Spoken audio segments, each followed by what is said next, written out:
told that I need to make audio books. Now I will let my voice be heard because my book is published. It's online. Somebody gave it a good review. Dealing with the stigma of mental health. I am a communicator, and as a result, I enjoy responding to articles and online posts pertaining to send and injustice in the workplace due to my hidden disabilities. Hi, Mr. Jory. I have been following the mental health campaign in the Sunday Express newspaper over the past weeks with keen interest. This matter is of great importance. Even the shape of my face has changed, that my glass doesn't fit very well. This matter is of grave importance to me because of personal experiences I've encountered throughout my life. The reason I am making contact is to congratulate the team on taking up the fight for people who have faced mental health issues and do not have any sounding boards to hear our personal circumstances and situations in dealing with conditions that are considered taboo. Maybe if I share a brief account I'm not reading what's in the book. It's what's in my head. Of my own personal experiences, you will begin to understand why I have become a skeptic of all gift-wrapped packages. From an early age, I was confronted with the tragedy of witnessing my dad's decline, which lasted for over 10 years.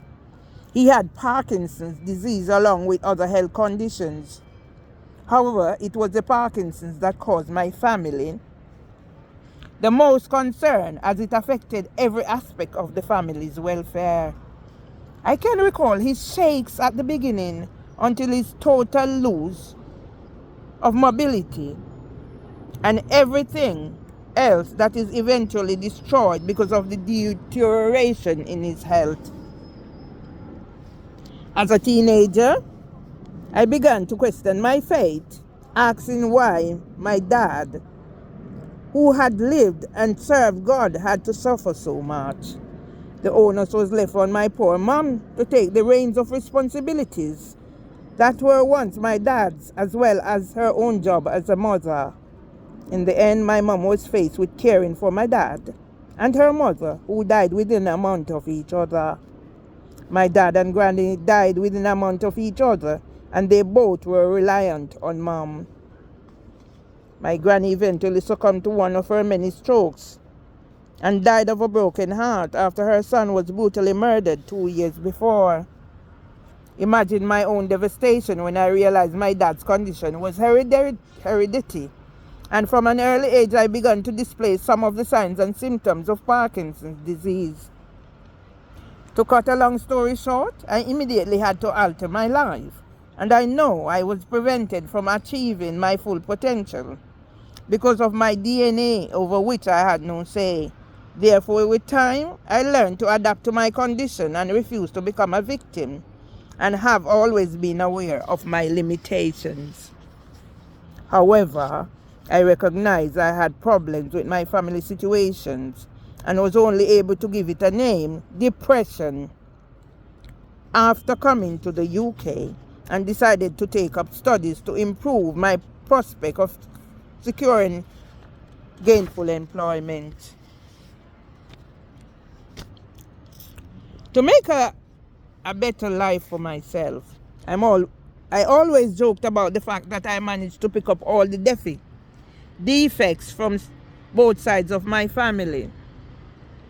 Now, I have seen in today's edition of the Daily Express, they penned an article about the role expected of the workplace in supporting their employees who experience mental health.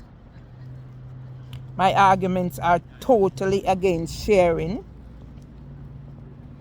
your predicaments with your employers, as this can be used to one's detriment and place a label of deficit model that is used to discredit a person when one is at their most vulnerable. Yeah? At this point, I am talking from personal experiences. People, my glasses, I've lost so much weight that even my glasses is affected. At this point, I'm talking from personal experiences. When I self-refer because I was concerned about matters affecting my work and for which I needed some answers. This was used against me, and in the long run, when I needed the support of my NHS GP, and that because I told him about my Parkinson's disease symptoms, and I was given a kick in the teeth, this caused so much havoc in my life that at one difficult period, I thought I would have been swept overboard by the tide of upheavals and emotional baggage I was left to deal with. My unfair treatment at work further exacerbated my depression, that I found it hard coping with life. Even though I had swallowed my bitter medicine and moved on, I am reminded daily of these unpleasant events in my life because they keep reoccurring at work. I have been placed on a system where I'm being networked against, so I cannot break the mold and move on. To make matters worse, I'm now penalized in my job for doing the work I'm paid for. And they are trying to get information about people so they can use it against them. I can recall when I first came to the UK, a friend told me that you never tell others the truth, as they cannot handle the truth, only lies. I am beginning to see the reality, only after too late to my detriment. My life has been turned upside down because of who I am, as well as my knowledge, values, and belief systems. I was trapped without seeing a way out of my dilemma.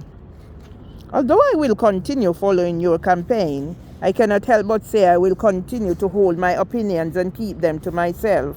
Find solutions for my depression without getting my employers involved. Anything you say can come back to haunt you later when you least expect it. Even though I have no one to share my concerns with, I would prefer die than involve people at work. This is because when concerns are raised, they are shoved under the carpet by inexperienced managers who lack the knowledge, values, and beliefs to deal with these concerns. For and foremost, us older employees are treated with disrespect whilst facing all kinds of discrimination, over which we cannot do anything for fear of being labeled. Since I do not have a voice and have no one to talk to, I will be brave and stop myself from becoming a victim by finding my own remedies. The one good thing about this is I am a very resilient person and refuse to give up without a fight, hence my Facebook page, Fight for Justice. However, I won't make the same mistakes again by challenging social injustices and inequalities. Sticks and stones may break my bones, but ... Thanks for being my sounding board, as this means so much to me, especially when I'm at a low ebb in my life trying to stay in the UK, coping with the decline in Mom's health. I'll end by saying July 2023, I lost my brother Dustin to cancer. My brother Amley spent his 60th birthday in intensive care. I had the first high blood pressure crisis. I am all over YouTube with my stories, but yet I am gagged. So I'll keep the gagging. Yeah? I'll keep the gagging until it can be taken out. So somebody will have to remove that gag. I will not remove it myself. Yeah? Let the world see what's happening while Kyle Clifford murdered 3 women because his relationship broke down. My friends and families, good riddance to rubbish. I'll keep you at arm's length. Those of you who have decided to terrorize me.